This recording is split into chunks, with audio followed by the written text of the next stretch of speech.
con el psicólogo Miguel y le vamos a hacer una serie de preguntas. Muy bien, adelante. ¿Cómo define a la psicología social? En rigor es muy difícil hacer una definición unitaria porque hay distintas maneras de entender lo que es la psicología social y practicarla. Pero una de las más aceptadas, no necesariamente es la que a mí me convence, es que la psicología social es la rama de la psicología que estudiaría cómo determinados factores sociales inciden en el comportamiento humano, básicamente, ¿no?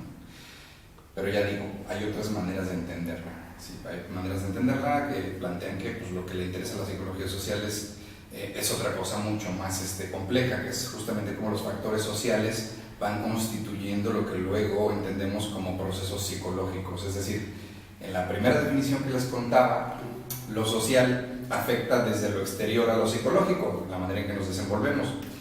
Esa es la primera manera, la definición más aceptada. En la segunda manera de entender la psicología social, una definición menos aceptada, aunque también tiene sus seguidores, lo que interesa es justamente cómo lo que entendemos como psicológico se produce a partir de lo social, ¿sí? O sea, cómo lo social genera lo que luego entendemos como psicológico, formas de pensar, formas de actuar, de sentir, valores, etcétera, etcétera. Entonces aquí lo social y lo psicológico están ligados, ¿sí? En esta segunda definición.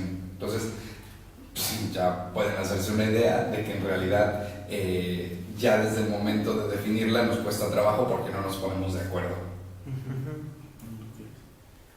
Bueno, ¿por qué surge esta psicología? Las preguntas que me estás haciendo van mucho en la línea de que es una cosa unitaria y compacta, y ya te digo que no lo es. O sea, incluso hay quien no se pone de acuerdo para su nacimiento.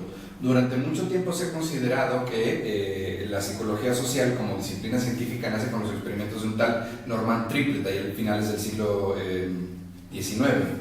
Pero hay quien también discute este planteamiento diciendo, por ejemplo, que lo que hace es promover la idea de que la psicología social buena es la que se estudia a través de experimentos, por ejemplo, ¿no? Sí. Hay quien dice que no. O sea, hay por ahí un señor al que se le considera el padre de la psicología en general, uno de los padres, ¿no? Que es Wilhelm Wundt, algo así como Guillermo Wundt en español, un alemán, que funda el primer laboratorio de psicología allá por los 70s del siglo XIX. Este señor, además de hacer trabajo experimental, que esos experimentos, ya les digo, no son los que se hacen ahora, ¿no? Sí. Se parecen muy poquito a la psicología experimental que se hace ahora. Este señor paralelamente también escribió como 4 librotes de algo que llamó Psicología de los Pueblos, ¿sí? Entonces se preocupaba por cómo las producciones culturales también informan sobre las cuestiones psicológicas. Hay quien dice que por ahí podría estar otro origen de la psicología social. Entonces, ya les digo, es una cosa bastante compleja situar un punto de origen, y cada cual lo elige un poco en función de lo que considera que es válido hacer como psicología social y lo que no es válido, ¿sí? ¿A quién considera el principal exponente de la psicología social y por qué? Ya no me he dicho. De nuevo, no he mencionado ningún principal exponente contemporáneo o no tan antiguo, no tan añejo como los que mencionaba hace un momento. Es muy complejo también porque pues depende de lo que te interese estudiar. Por ejemplo, o sea, la psicología social tiene un montón de objetos de estudio, ¿sí? Tiene, por ejemplo, hay quien habla del objeto de estudio en general, a mí me parece que es poco pertinente porque en realidad son distintos objetos de estudio.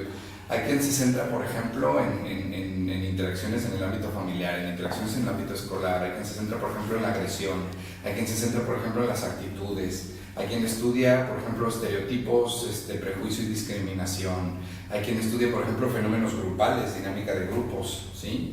Eso, que es otra área también bastante interesante. Hay quien estudia, por ejemplo, la comunicación persuasiva o cómo, en qué condiciones un argumento convence más a los otros y cuando no. Es muy variado lo que es la psicología social, y cada línea de trabajo pues, puede tener gente destacada, ¿sí?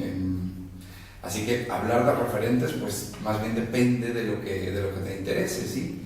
Y luego, para estudiar un mismo objeto, por ejemplo, gente que estudia discriminación y prejuicio, por ejemplo, aquellos que piensan que gente de otras razas, gente no blanca, o alemana, para que se hagan una idea, pues es inferior, ¿no? Bueno, pues ahí hablaremos del fenómeno del prejuicio que puede dar lugar a la discriminación, y detrás hablaremos de una cosita que se llama estereotipo, ¿sí? Que es una forma más o menos rígida, que tiene en buena medida dosis de error, de pensar en otro grupo social, ¿no?